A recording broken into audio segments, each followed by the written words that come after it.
រៀមលើកតសា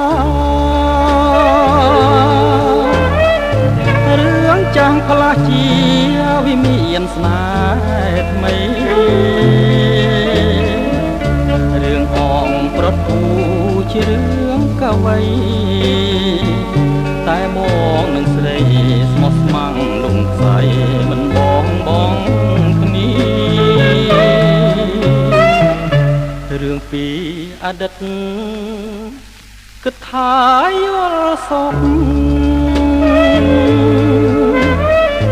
ដោយពពកខាប់បាត់បាំងសូរិយា